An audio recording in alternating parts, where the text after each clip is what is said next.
Hey, this is Kalam. In this tutorial, I'm going to show you how you can create and generate QR code for your sale.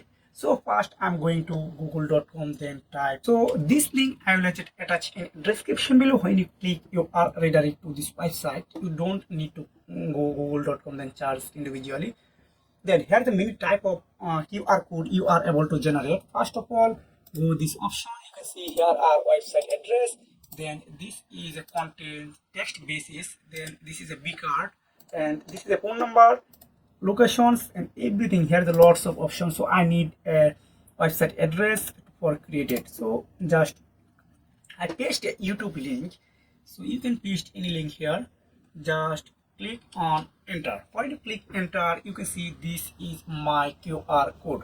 Then if you want to add a custom logo on here, you can see this is the option for add logo. So I don't need now here. So just click on download it.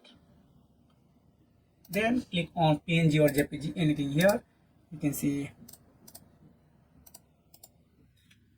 this is my QR code. I created this QR code in less than 1 minute. Can you imagine? So now screen this QR code on your mobile phone, then you are direct to this website.